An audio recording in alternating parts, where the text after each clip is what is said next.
আমার নবী তরাইতে পাপি নামরাই খাসে আপনার কামলে বালায়াও নূর মুহাম্মদ সাল্লাল্লাহু আলাইহি সানসুরুদ গ্রহ তারা জিলজাল ফেরেশতারা সবাই তোমার নামের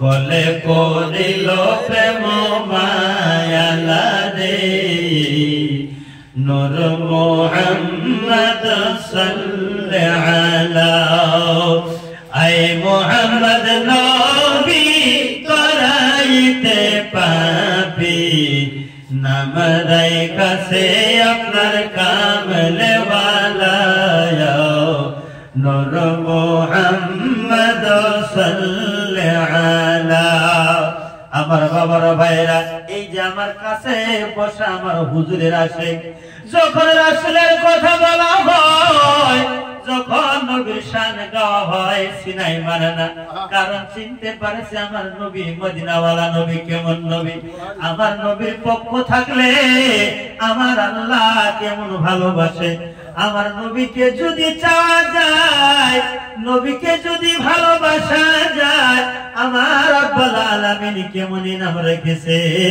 যারা বুঝতে পারে চিনতে পারে ওদের মন আর এমন মন হবে না আপনি আমাদের মতন কঠোর আত্মা নাই ও নাই আওয়াজ নাই শব্দ নাই চোখে আঁসু আসে না এই ধরনের মন আপনি আমার হবে না মন বিগড়ে যাওয়া মন হবে না রাসূলের পক্ষে যখন নবীর পক্ষে আপনি আমার মন মিলিন ঢাল খাইয়ে যাবে আপনি আমার ভিতরে নবীর কথা শুনে বলি আল্লাহর শানে চোখে আঁসু আসবে আমার বাবারা আল্লাহ রাসূল 53 বছর মক্কা নগর ইসলাম প্রচার করলেন 53 বছর পর আমার দয়ার নবী মায়ার নবী মক্কা নগর ত্যাগ করে মদিনায় চলে গেল মদিনা যাওয়ার পর মদিনার মানুষ রাসূলকে এত ভালোবাসে এত মহব্বত করে এত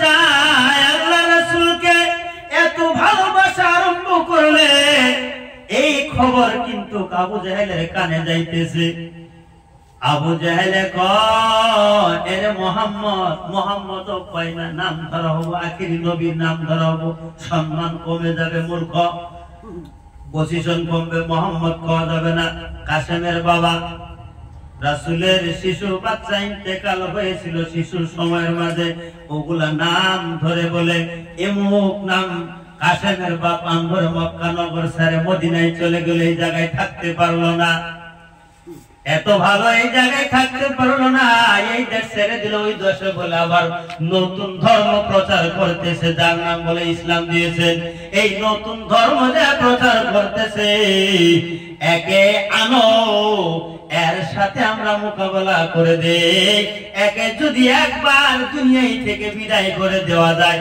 এই ধর্ম আর এই অঞ্চলে দেশে চলবে না নতুন ধর্ম কৌশল বুদ্ধি আরম্ভ করলে একে বলে এত ভালোবাসে মদিনার মানুষ এত ভালোবাসে যদি রাসূলুল্লাহ কোন জায়গায় ওনার থুতু মুবারক ফেলায় সেইগুলিও পর্যন্ত মদিনার মানুষ সেটে খাইতে চায় বলে সুবহানাল্লাহ এত ভালোবাসার খবর যখন আবু জাহেলের কানে পৌঁছে গেল আবু জাহেলের আর মনে মানতেছে না সহ্য হইতেছে না একে কিভাবে দুনিয়া থেকে সরাইয়া দেওয়া যায় আবু জাহেলে বুদ্ধি করে চিঠি লিখলেন পত্র লিখলেন রাসূলুল্লাহর দরবারে আল্লাহ রাসূল চিঠি পায়ে মসজিদে নববীর ভিতরে বসে চিঠি পড়ে সাহাবাদেরকে শুনাইলেন চিঠির মধ্যে লিখেছে ও কাসেম তৈয়ব তাহের ইব্রাহিমের বাবা তুমি বলে নতুন ধর্ম তোমাকে খুব মানে মানুষে খুব বলে তোমার ধর্মের জয়, তোমার ধর্ম কত শক্তি, কেমন তোমার ধর্মের পাওয়ার আছে, তুমি কত ধর্মী, আসো তোমার সাথে আমাদের মোকাবেলা হয়ে যাও। আবু জেহেল জানে, ভালো করে জানে যে মুসলমান এরা রোজা রাখে রমজান মাসে, তারিখটাও লিখলেন রমজান মাসের 17 তারিখে আসো বদরের ময়দানে, তুমি যদি আসলে সত্য তোমার ধর্ম আসে যাও এই জায়গায় তোমার সাথে আমাদের মোকাবেলা যুদ্ধ করা হবে। যদি যুদ্ধ করতে পারো জিতে যাইতে পারো তোমারটাই ঠিক, আর হারে গেলে তোমরা দুর্বল।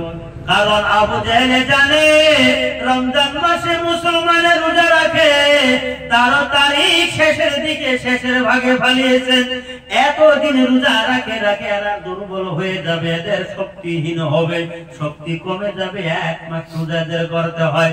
17 তারিখের দিকে মুসলমানের কিন্তু আস্তে আস্তে শেষ রাত হইলে বিছানায় থেকে আর ঘুম ছাড়ে না, উঠতে ইচ্ছা হয় না, সেহরি খাইতে আর মন চায় না, ঘুম ছাড়তে চায় না। আবু জেহেল এই ভাবগুলো চিনতে পারে, সে জানে, যার কারণে তারিখও লিখেছে রমজান মাসে দুর্বল হবে আর রোজা রাখে রাখে শক্তি থাকবে না। আমার বাবারা, রব্বুল আলামিন যার পক্ষে থাকে সে তো সদাই সবল হয়ে থাকে, দুর্বল সে নয়, সে সবল হয়ে থাকবে। আমার নবী দয়াল নবী, মায়ার নবী, রহমতের নবী চিঠি পড়ে সাহাবাদেরকে শুনাইলেন। সাহাবারা মন ছেড়ে দিয়ে বসে আছেন মাথা নিচু করে।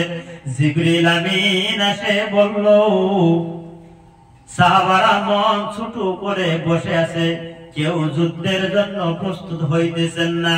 কারণ যেগুলি মুহাজিরিন সাহাবা মক্কা নগর ত্যাগ করেছিল রাসূলের মহব্বতে, আল্লাহ রাসূলের পক্ষে মক্কা ত্যাগ করে দয়ার নবীর জন্য সাথী হয়ে মদিনায় চলে এসেছিল। এরা বলতেছে আমরা যুদ্ধে যাব যেই নবীর জন্য নিজের বাপ দাদা জন্মভূমি দেশ ত্যাগ করে দিলাম, দেশ ছাড়লাম, মক্কা নগর ছেড়ে মদিনায় চলে আসলাম। এখন তো আমরা যুদ্ধে যাব রাসূলের সাথে, আমার চাচা, আমার বাবা, আমার ভাই এরাই যুদ্ধে আসবে, আমি কেমন করে এদের সাথে যুদ্ধ করব? এদের মনটা পূর্ণ মলিন হয়ে বসে থাকলে নিচু করে মাথা। মদিনার সাহাবীরা বলে আমরা মাত্র কিছুদিন হলো রাসূলকে পেয়েছি, যুদ্ধের কৌশল নাই, আমাদের কোনো ট্রেনিং নাই, আমরা কোন যুদ্ধের ভাও এর বিষয়ে আমাদের কোনো জানা নাই। রাসূলুল্লাহ এদের মন নরম ঢিল দেখে আল্লাহ রাসূল বসে থাকলেন পূর্ণ মনে, অল্প চিন্তিত হয়ে বসে আছে। এর ভিতরে জিবরিল আমিন কানে কানে খবর পৌঁছে গেল। জিবরিল আমিন এসে বলে, ইয়া রাসূলুল্লাহ, ইয়া হাবিবাল্লাহ, নবী গো, ও নবী আপনি কেন এভাবে বসে আছেন? আল্লাহ রাসূলের মন বেজার দেখে, ভার দেখে জিবরাইল আমিন এসে কানে কানে ঘোষণা করে গেল, ইয়া রাসূলুল্লাহ আপনি জানিয়ে দেন, আপনি শুনিয়ে দেন, যেই জন মানুষ নাকি, যেই উম্মত আপনার, যেই বান্দা আল্লাহ যুদ্ধের মাঝে গিয়ে ওই বদরের ময়দানে শহীদ হয়ে যাবে, উনার 14 খানদান আল্লাহ বিনা হিসাবে জান্নাতি করে দিবে। সুবহানাল্লাহ। আর যেই জন ঘুরে ওয়াপস আবার বাড়িতে চলে আসবে, দয়ার নবীকে জিবরিল আমিন এসে বলে গেল, ইয়া রাসূলুল্লাহ আপনি জানিয়ে দেন, খবর শুনিয়ে খুশ খবরই পৌঁছায় দেন, উনার আমল নামায় আল্লাহ 400 হজর সব লিখে দিবে। আমার নবী এই কথা যখন সাহাবীদের শুনিয়ে দিলেন, উনারা প্রস্তুত হয়ে গেল যুদ্ধের জন্য। আমার বাবারা, বহুত লম্বা ঘটনা সংক্ষেপে বলতেছি। এই খবর মদিনার বাজারে ঘাটে খবর পৌঁছায় দিল, সারা বাজারে ঢুল পিটে দিল। আল্লাহ রাসূল বলে তোমরা খবর পৌঁছায় দাও, খবর করে দাও, যদি যেজন মানুষ যাবে 14 খানদান বিনা হিসাবে জান্নাতি, শহীদ হইলে জান্নাতি, ঘুরে আসলে 400 হজের সব। খবর পৌঁছায় দিলে এর মাঝে খবর পৌঁছাইতে মাত্র 313 জন মাত্র যোদ্ধার সাহাবী পাইলেন আল্লাহ রাসূল। রমজান মাসের 17 তারিখ পরিবাসে গেল, পৌঁছে গেল। কিন্তু মদিনার এক সাহাবা ছিল হযরত হারিস আনসারী, উনি ইন্তেকাল করেছে। উনার পরিবার মদিনার বাজারে মানুষের ঘরে কাম করে, কিছু খাবার জোগাড় হয়, রুটির জোগাড় হয়, আটার জোগাড় হয়। 2টা সন্তান মাত্র, 7 বছর 9 বছরের 2টি সন্তান। এই সন্তান দুটিকে খাদ্যর জোগান ধরে মানুষের ঘরে ঘরে কাম করে করে, এমন ভাবে কাম করে করে যখন যায়, আরেকদিন যাইতে খবর পাইল আল্লাহ রাসূল মক্কা নগরে ছেড়ে আমার মদিনায় এসেছে, আমাদের মদিনায় এসে পৌঁছে গিয়েছে। ওই নবীকে আমরা ভালোবাসি দেখে আবু জেহেল চিঠি লিখেছে, রমজান মাসের 17 তারিখে বদরের ময়দানে যুদ্ধ হবে, যে এই যুদ্ধের মাঝে শহীদ হবে ওনার 14 খানদান বিনা হিসাবে জান্নাতে যাবে। আর যে ঘুরে আসবে ওনার আমলনামায় 400 হজের সব লিখে দেওয়া হবে। মহিলার কানে এই আওয়াজ পৌঁছে গেল। আওয়াজ পাওয়ার পর চোখের পানি ছেড়ে বাড়ির দিকে যাইতেছে, আর আল্লাহর দরবারে বলে, মাবুদ, আমি এমন একজন হতভাগা মহিলা, এমন একজন হতভাগা মেয়ে, আমার স্বামীও নাই, সন্তানগুলো শিশু বাচ্চা। আমার দয়ার নবীর যুদ্ধে মনে হয় আমি শামিল হইতে পারবো না। রাত করে ঘরে গিয়ে, বাড়িতে গিয়ে সারা রাত এই আফসোস আর কান্না করতেছে। ফজর নামাজ পড়ে মাওলার দরবারে দরখাস্ত আরজি জানানো শুরু করলেন, ইয়া রাব্বাল আলামিন, মাওলা গো, আমি এত হতভাগা মহিলা গো মাবুদ, আয় আল্লাহ, আমার স্বামী যদি থাকতো আমার দয়ার নবীর সাথে যুদ্ধে পাঠিয়ে দিতাম, আমার সন্তানগুলি যদি বড় হইতো আল্লাহ রাসূলের যুদ্ধে পাঠিয়ে দিতাম, শহীদ হয়ে যাইতো, আমাদের 14 খানদান বিনা হিসাবে জান্নাতি হইতো। সন্তান দুটি বিছনায় থেকে মার কান্নার আওয়াজ শুনে বিছনায় থেকে উঠে মার দোয়া গুলো শুনতেছে, কান্না শুনতেছে। কান্না শুনে ঘর থেকে বাহিরে বার হয়ে বলে, ভাই গো, আমার মা জননীর কান্না তো আর সহ্য হইতেছে না, এমন ভাবে কান্দে কেন? দয়ার নবী কেমন নবী আমরা তো দেখিও নাই, এই নবীর জন্য কান্দতেছে, আমাদের জন্য আমার বড় আফসোস, চলো আমরা যুদ্ধে চলে যাব। বলে, কেমন ভাবে চলে যাব? বলে, আল্লাহ রাসূলের যুদ্ধের মাঝে এমন ঘোষণা হয়ে গেছে চলে যাব। বলে, কিভাবে যাবে? আমাদের তো কোনো যুদ্ধের ট্রেনিং নাই, কৌশল নাই। আমার নবীর ভালোবাসা দেখুন কেমন ভালোবাসা, আমাদের কোনো যুদ্ধের ট্রেনিং নাই, কৌশল নাই। বলে, বুদ্ধি আছে, বলে কি, চলো রমজান মাসের 17 তারিখ আসতে আসতে আমরা যুদ্ধের ট্রেনিং গুলো নিয়ে নিই। বলে, কেমন ভাবে? বলে, চলো এমন একটা জায়গার মাঝে যাই যেই জায়গায় কোনো মানুষ নাই। দুই ভাই এমন আলাপ আলোচনা করে পাহাড়ের গুহায় চিপার মাঝে গিয়া বলে, ভাই, আমি তোমার শরীরে পাথর মারবো, তুমি লাগতে দিও না। তুমি আমার শরীরে পাথর মারবা, আমি লাগতে দিব না। এখনকার যদি পাথরের আঘাত থেকে বাঁচতে পারি, আবু জেহেলের সঙ্গে দূরে থেকে তীর মারবে, ওই তীরের আঘাত থেকেও আমরা বাঁচতে পারবো। আল্লাহু আকবার, আল্লাহু আকবার। দুই ভাই পাথর মারে, কত পাথর লাগে যায়, কাটাইতে পারে না।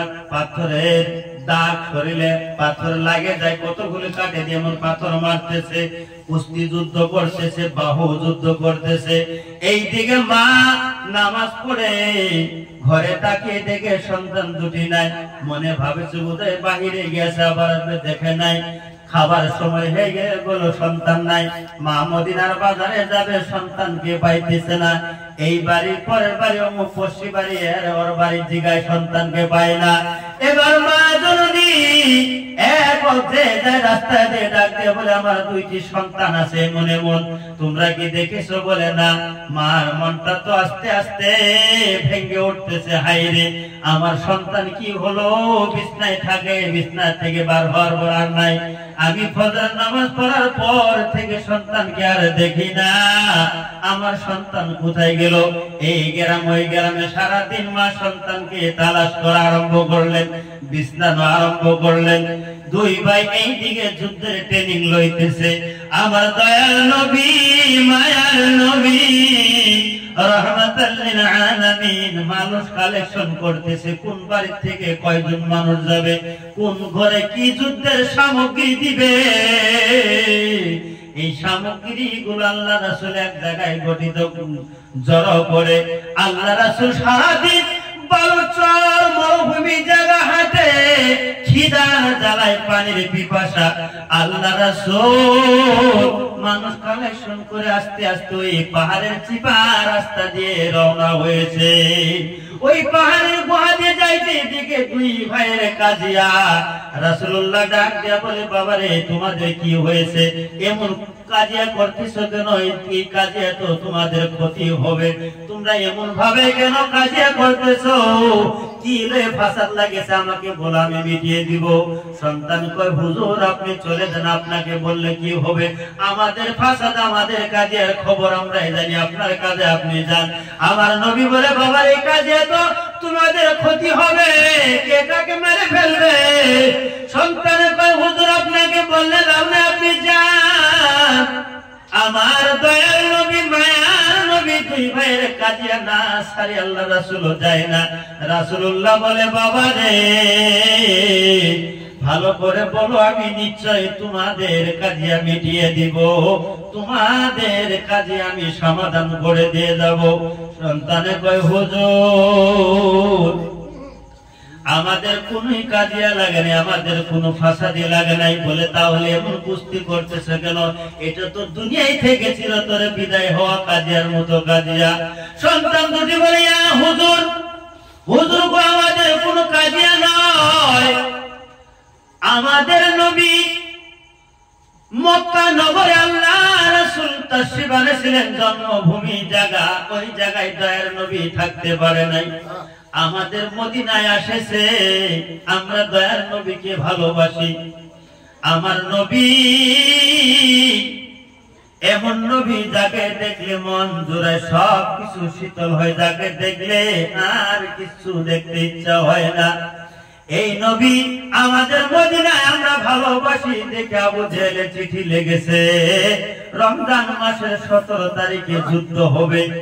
ওই যুদ্ধের ট্রেনিং আমরা লইতেছি, আর আমাদের কিছু হয় নাই।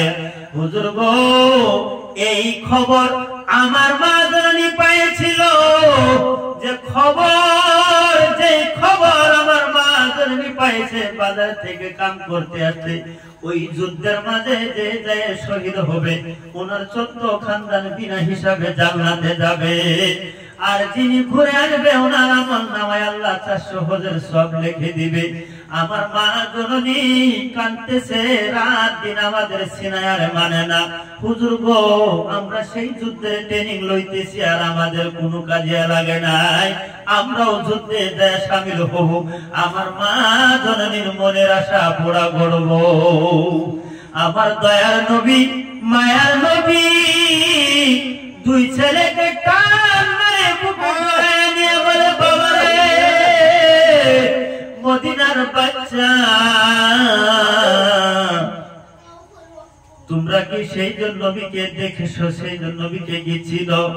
সন্তানে কয়, হুজুর আমরা যদি যুদ্ধে যাই আবু জেহেলকে মারতে পারি, সেই জন্য নবী নিজে আমাদেরকে দেখা দিবে। আর যদি মারতে না পারি, আর দেখতে চাই না, আমরা যেন দুনিয়া থেকে বিদায় হই, কিয়ামতের দিন আমরা সেই জন্য নবীকে নিশ্চয় দেখতে পাবো। সুবহানাল্লাহ। আল্লাহ রাসূল দুই ছেলেকে টান মারে, দুই গালে চুমা দিয়ে বলে, বাবা রে আমি সেই জন্য নবী, ও মদিনার বাচ্চা এমন শান্তি তোমরা মদিনার বাচ্চা আমাকে দিলা, আমি তোমাদের জন্য দোয়া করি তোমাদের মা বাবাকে আল্লাহ পাকে বিনা হিসাবে জান্নাতে করে দিয়েছে। ও বাচ্চা তোমরা না বলে তোমাদের যুদ্ধে নেওয়া চলবে না, তোমাদের উপরে যুদ্ধের হুকুম হয় নাই, তোমরা বাড়িতে চলে যাও, তোমাদের যুদ্ধে যাইতে লাগবে না। আল্লাহ রাসূল সন্তান দুটিকে শরীরে হাত লাগিয়ে গা হাতিয়ে দিয়ে বাড়ির দিকে পাঠিয়ে দিলেন। এইদিকে মা জননী সারাদিন পিছড়ে সন্তানকে না পায়ে কাঁদতে কাঁদতে মা বাড়ির দিকে আসতেছে আর বলতেছে, না জানি কোন বা শহরে ডাকু, কোন গুন্ডাই নিয়ে আমার দুই ছেলেকে কোথায় যেন নিয়েছে, হয়তো মেরে ফেলেছে, না হলে কোন জায়গায় বিক্রি করে দিয়েছে। মা জননী কাঁদতে কাঁদতে আসতেছে। দুই ছেলে পাহাড়ের চিপার থেকে বার হয়ে মা জননীকে দেখে ডাক মারেছে নিজের মাকে, আম্মা। মা জননীর সন্তানের ডাকের আওয়াজ পায় মা পাগলের মতো ঘুরে দেখে দুই সন্তান কাছে আসতেছে। ভূগোলে আসার পর দেখে শরীরে মায়ের দাগ, মা টান মারে বুকে নিয়ে বলে, বাবারে তোমাদেরকে নিয়েছিল, এমন মায়ের দাগ কেন? তোমাদেরকে কেউ ধরে নিয়েছিল, মারধর করেছে কে? দুই ভাই বলো, মা আপনার কান্না সহ্য করতে না পারে মা গো, আমরা দুই ভাই গিয়েছিলাম যুদ্ধের ট্রেনিং লবার জন্য। ও মা, আমাদের আর কেউই মারে নাই, আমাদের যুদ্ধের ট্রেনিং লইতে এগুলো দাগ হয়েছে, পাথরের আঘাত লেগেছে, বড় ভাই আমাকে, আমি বড় ভাইকে মারেছি। ও মা, যেই নবীর জন্য আপনি কাঁদতে থাকুন, সেই জন্য নবীকে আমরা দুই ভাই আজকে দেখতে পারেছি। মাগো, এমন নবী, এই নবীকে যুদ্ধে পাঠিয়ে দিয়ে আমরা ঘরে থাকতে পারবো না। আমাদেরকে শরীরে হাত লাগিয়ে বাবাকে বলেছে, মা আমাদের মা বাবা বিনা হিসাবে জান্নাতে আল্লাহ পাকে দান করবেন। ও মা, কিন্তু মন জুড়াই নাই, নবীজি যুদ্ধে যাবে আমরা ঘরে থাকবো, এটা হইতে পারে না। মা গো, দয়া করে আমাদের দুই ভাইকে দুইটি তরোয়াল বানিয়ে দেন। মা বলে, বাবা রে, আমি মানুষের ঘরে কাজ করি, সারাদিন কাজ করে তোমাদের মাত্র কিছু একটা খাবারের জোগাড় হয়, এইখানে আমি জোগাড় করতে পারি না, তোমাদের তরোয়ালের টাকা কই পাবো? দুই ভাই বলে, ও মা, আমরা দুই ভাই 2 দিন অনাহার থাকবো, 2 দিন খাবো না।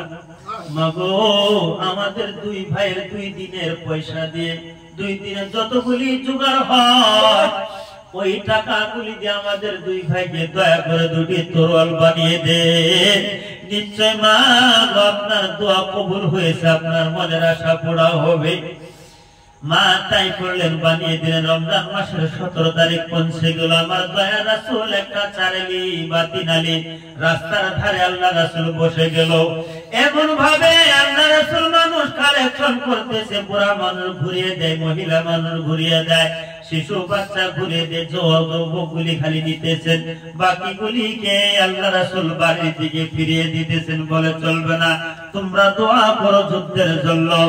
এমন ভাবে দুই ভাই দেখে যুদ্ধের খবর আল্লাহ রাসূল শিশু বাচ্চা ঘুরিয়ে দিতেছে। আমরা যদি যে আমাদেরও নিবেন না, ঘুরিয়ে দিবে। দুই ভাই রাস্তা দিয়ে না আগে অন্য দিক দিয়ে আসে, রাসূলের সাহাবী করে মাঝখানে যোদ্ধাদের মাঝখানে দুই ভাই গিয়া দাঁড়িয়ে গেলেন পাথর নিচে দিয়ে, পায়ের নিচে পাথর দিয়ে পাথরের উপরে দাঁড়িয়ে গেল, যেন গুনতির মাঝে রাসূলুল্লাহ ছোট বলে ধরতে না পারে। দুই ভাই পাথরের উপরে দাঁড়িয়ে বড় মানুষ হয়ে দাঁড়িয়ে গেল। আল্লাহ রাসূলের গুনতির মাঝে সন্তান দুটি আবার পড়ে গেল। দয়ার নবী বলে, মদিনার বাচ্চা, তোমাদের তো আমি সেই দিন নিষেধ করেছিলাম, আজকে আবার কেন আসেছো? তোমাদের যাওয়া হবে না, এই জায়গায় বসে যাও। দুই ভাই পাথরে বসে গেল। রাসূলুল্লাহ সঙ্গী দল নিয়ে যুদ্ধে চলে গেলেন। যুদ্ধ করতে করতে 3 দিন গত হয়ে গেল, যুদ্ধের কোনো পরাজয় খবর আসে নাই। আল্লাহ রাসূলের সাহাবীও দুনিয়া থেকে শহীদ হয়েছে। আবু জাহেলের সৈন্য বহু দিয়েছে, কিন্তু যুদ্ধে জিতার কোনো হাল দেখতেছেন না। দুই ভাই যখন দেখলেন আবু জাহেলের সৈন্য চলে গিয়েছে, এই গাদা ঘোড়া পায়ে উটের পায়ের দাগে দাগে দুই ভাইও যাওয়া আরম্ভ করলো। কিন্তু দুই ভাই যাইতে উল্টা রাস্তায় পৌঁছে গিয়েছেন। আবু জাহেলের সঙ্গে দলের রাস্তারা যেই খান দিয়ে যায়, ওই রাস্তার কিনার দিয়ে যাইতেছে। মদিনার এক সাহাবা ছিল হযরত আব্দুর রহমান, এই দুই ভাইকে দেখেছে। ছোট বাচ্চা দেখে একবার ভাবে কে হবে, আবার বলে দেখে আবু জাহেলের কোন সিগি হইতে পারে। এমন আসতেছে, আব্দুর রহমানের তোয়ালখানা খাপের থেকে বার করে নিয়েছে। বলে যদি আবু জাহেলের সিগি হয়, এই জায়গায় কল্লা কাটে দেওয়া হবে, ফেলা হবে। দুই ভাই যখন আসতেছে, মনের মাঝে ধাক্কা লাগে, মদিনার সন্তান হবে কিনা একবার জিজ্ঞাসা করে দেখি। জিজ্ঞাসা করলে, ও তোমরা কি মদিনার সন্তান নাকি? দুই ভাই বলে, চাচা গো, আপনি না চিনতে পারেন, ঠিক আমরা চিনেছি, আমরা মদিনার সন্তান। আমার নাম ওমর ইবনে হারেস, আমার ভাইয়ের নাম মাইজ ইবনে হারেস। আমরা এই দুই সন্তান, হারেসের সন্তান আমরা দুই ভাই। চাচা গো, আপনি আমাদেরকে মারবেন কেন? বলে, বাবার এটা তো আবু জাহেলের সৈন্যরা এই দিক দিয়ে যায়, আসা যাওয়া করে, তোমরা যে ওই দিক থেকে আমার এই দিকে আসলা, আমি তো তোমাদেরকে আবু জাহেলের সৈন্য বলে মারতে চেয়েছিলাম। তোমরা এই বিপদের সময়, এই বিপদের কালে কেন এসেছ? এই রাস্তার পহরা দাও তো আমি, আমাকে রাসূলুল্লাহ সপিয়েছে, তোমাদেরকে আমি এই সময় কি দিয়ে সাহায্য করব? তুমি কেন এই বিপদের সময় তোমরা আসলা? এই বিপদের সময় তোমাদের আমি কি দিয়ে সাহায্য করব? দুই ভাই বলে, চাচা গো, এই সাহায্য করলাম, আমরা আপনার উপরে আসি নাই, দুই ভাই আসি নেই। ও চাচা যান, দয়া করে বলুন, আপনি কি কোনদিন আবু জাহেলকে দেখেছিলেন? আমরা দুই ভাই এসেছি আবু জাহেলের সাথে যুদ্ধ করার জন্য। আবু জাহেলকে চিরতরে দুনিয়া থেকে জাহান্নামে পৌঁছে দিব, ওই জন্য এসেছি। আপনার সাহায্য দরকার হবে না, একবার আবু জাহেলকে দেখিয়ে দেন। বাবারে, তোমরা ছোট বাচ্চা। আব্দুর রহমান বলে, তোমরা ছোট বাচ্চা, কেমন ভাবে যুদ্ধ করবা? এই আলাপ আলোচনা গুলো হইতে আবু জাহেল এক শিবির থেকে আরেক শিবিরে ঘোড়া চালিয়ে যাইতেছেন বুদ্ধি পরামর্শ করার জন্য। হযরত আব্দুর রহমান বলে, ও বাবা, দেখো ইয়ে যাইতেছে, কালা ঘোড়া দেখা যায়, উঁচা ঘোড়া আগে আগে যাইতেছে, সেটাই হলো দুষ্ট আবু জাহেল। এই আবু জাহেলের নাম যখন আঙ্গুলের ইশারা করে দেখাইছেন, আর পিছনে চাচার দিকে তাকাইলেন না, দুই ভাই দৌড় মারলেন ঘোড়ার দিকে। আল্লাহু আকবার বলুন। দৌড় মারে গেলেন ঘোড়ার সম্মুখে। বড় ভাই হাত মারতে চলে, নবীর দুশমন আবু জাহেল, তোকে আর রাখবো না, চিরতরে বিদায় করে দিব। আবু জাহেলের ঘোড়া দৌড়ে দৌড়ে আসতেছে। পুকুরে আসার পর বড় ভাই আল্লাহু আকবার বলে তরোয়াল চালিয়ে দিল। আবু জাহেলের ঘোড়ার পাও কেটে ঘোড়ার জমিনে পড়ে গেল। আবু জাহেল ঘোড়ার পৃষ্ঠে থেকে পড়ে গেল। ছোট ভাই আরেক কুপ মারে দিলেন আবু জাহেলের উপরে। আবু জাহেলের গর্দানে না লাগে, পাও কাটে গেল। আবু জাহেল গড় পারতেছে জান বাঁচাবার জন্য। আবু জাহেলের সঙ্গীতে ওনার সেনা ছিল। জাহেলের যেগুলি বুনিয়াদী সেনা সৈন্য ছিল, এদের সাথে দুই ভাইয়ের যুদ্ধ আরম্ভ হয়ে গেল। যুদ্ধ করতেছে। ছোট বাচ্চা যুদ্ধ করতে করতে ছোট ভাইয়ের ডান হাত খানা কাটে গেল, চামড়া লড়বড় করতেছে। যুদ্ধ করতে পারে না, বাঁচাইতেছে নিজেকে। পিছন দিকে তাকিয়ে দেখে বড় ভাইয়ের স্যার কাটা স্যারখানা কেটে জমিনে পড়ে গেল। যখন বড় ভাইয়ের কাল্লা মুবারক স্যার মুবারক জমিনে পড়ে গেল, জুদা হয়ে গেল। অল্প চামড়া ডান হাতের বাজা ছিল, পায়ের তলে ফালায়া বাম হাতে তরোয়াল নিয়ে যুদ্ধ আরম্ভ করলেন। আর মাওলার দরবারে আরজি দিয়া বলে, ইয়া রাব্বাল আলামিন, মাবুদ গো, তোমার নবী আমার নবীর দুশমনকে না মারা পর্যন্ত মাওলা তুমি আমাকে মৃত্যু দিও না। বাম হাতে তরোয়াল ঘোরানো আরম্ভ করলেন। আবু জেহেল মারা শুরু করলো। আল্লাহর জিবরাইল আমিন আসে কানে কানে বলে, শাবাশ ভাই, তুমি যুদ্ধ করো, তোমার বাম হাতের সাথে আমি জিবরাইলের সাথে রয়েছি। সুবহানাল্লাহ। যুদ্ধ আরম্ভ করলেন। আবু জেহেলকে খুব মারে। আবু জেহেল গোর করে যান বাঁচা। হযরত আব্দুর রহমান রাদিয়াল্লাহু তাআলা আনহু এই ঘটনা দূরে থেকে দেখলো। বড় ভাইয়ের স্যার কাটে জমিনের মাঝে পড়ে গেল। ঘটনা দেখে উনি দৌড়ে আসতেছে। ছোট ভাইয়ের তো দুনিয়া থেকে আবু জেহেলের সৈন্য তো রয়েছে। এবার দৌড় মারে এসে বলে, বাবা রে, তুমি কি সর্বনাশ করলা শিশু বাচ্চা, তোমার ভাই তো গেল, তুমিও তো এখন দুনিয়া থেকে যাবা। সন্তানে কয়, চাচা গো, আপনি এত সময় কইছিলেন আমার বড় ভাই দুনিয়া থেকে বিদায়, আমি আর বেঁচে থেকে কি করবো, আমিও চলে যাব, কিন্তু নবীর দুশমনকে আর রাখবো না। হযরত আব্দুর রহমান সন্তানকে টান মারে কুলে নিয়ে সন্তানের হাতের তরোয়াল খানা নিয়ে আবু জেহেলকে দু তিন টুকরা করে দৌড় মারে সন্তানকে নিয়ে আল্লাহ রাসূলের শিবিরে চলে গেল। ডাকে দিল, বাবারে যাও, আমার দয়ার নবী রাহমাতুল লিল আলামিন এই শিবিরে রয়েছে।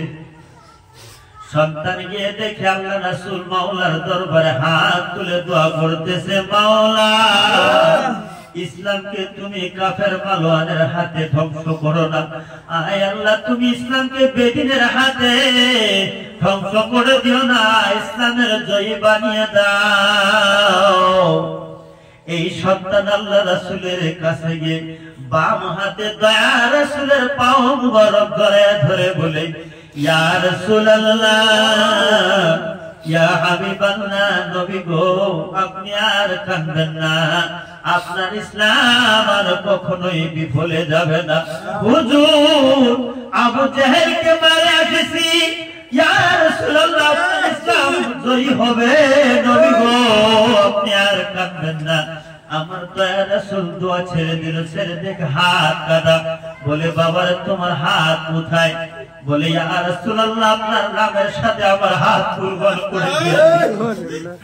আমার দয়ার নবী বলে, বাবারে, তোমার সাথে তো তোমার বড় ভাই ছিল, কোথায় রেখেছো? সন্তান আর কথা বলতে পারে না। রাসূলের পাও জড়ায় ধরে বলে, ইয়া রাসূলুল্লাহ, আমার বড় ভাইকে আপনার নামের সাথে কুরবান করে দিয়েছি।